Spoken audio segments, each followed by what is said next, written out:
hormati, perkenalkan, nama saya Dian Darista dan saya Salma Jaranya. Kami adalah peserta MAIRES 2021 nomor urut 13 bidang keagamaan yang berasal dari MTS Al-Jihad Depok, Jawa Barat. Dalam kesempatan ini kami berdua akan memaparkan proposal penelitian yang berjudul Studi Kualitatif Fenomenologis Pengalaman Pendidikan Al-Quran pada Anak Down Syndrome. Data WHO mencatat terdapat 1 kejadian Down Syndrome dari 1000 kelahiran. Tahun 2020 jumlahnya diperkirakan sekitar 4 juta orang di seluruh dunia dan 300.000 kasusnya terjadi di Indonesia.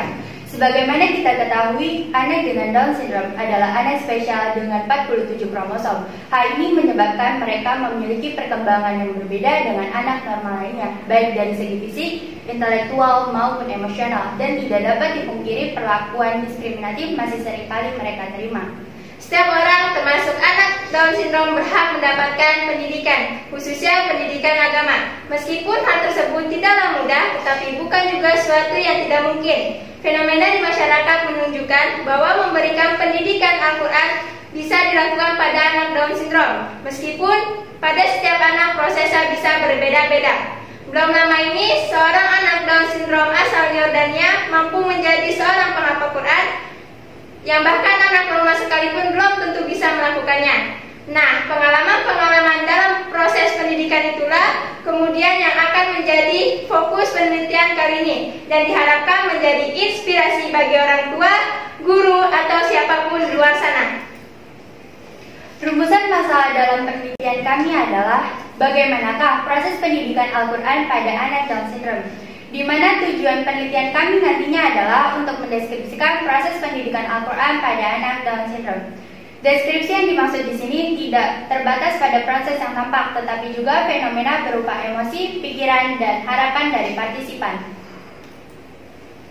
Landasan teori yang kami gunakan dalam penelitian ini adalah: pertama, Quran Surah Al-Qamar ayat 7 yang berbunyi Bismillahirrahmanirrahim. Walaqad yassarna Qur'ana lidzikri fahal min muddakir, yang artinya, dan sungguh telah kami mudahkan Al-Quran untuk peringatan, maka adakah orang yang mau mengambil pelajaran? Ayat tersebut diulang sebanyak 4 kali.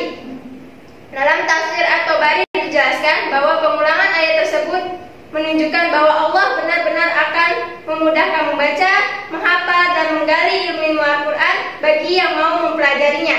Kedua, teori pendidikan John Dewey. Education is not preparation for life but life itself. Pendidikan adalah proses sosial, pendidikan adalah pertumbuhan, karena pendidikan bukanlah persiapan untuk hidup, melainkan hidup itu sendiri. Ketiga, education for all, yaitu pendidikan untuk semua, sebagaimana diatur dalam pasal 31 Undang-Undang Dasar 1945. Setiap warga negara mendapatkan hak yang sama untuk memperoleh pendidikan. Metode yang kami pakai dalam penelitian ini adalah metode kualitatif dengan pendekatan Phenomenologis Interpretative atau IPA, Interpretative Phenomenological Analysis. Dengan pendekatan ini, peneliti secara khusus berfokus pada penjelasan rinci dari pengalaman hidup partisipan dalam mendidik anak Down Syndrome. Pemilihan partisipan dalam penelitian ini menggunakan teknik purposive sampling sebagai pedoman. Peneliti menetapkan kriteria bahwa partisipan adalah orang yang terlibat langsung dalam proses pendidikan Al-Quran pada anak Down Syndrome. Metode pengumpulan data yang kami gunakan adalah wawancara semi terstruktur yang dilakukan secara mendalam atau in-depth interview. Hal ini memungkinkan peneliti melakukan wawancara berdasarkan pedoman yang ada sekaligus mengembangkan berdasarkan respon yang diberikan partisipan. Dengan begitu akan diperoleh gambaran yang utuh tentang proses pendidikan Al-Quran yang telah dilakukan. Demikian paparan ini kami sampaikan. Madrasah hebat bermartabat, pendidikan untuk semua karena setiap anak adalah istimewa. Wassalam.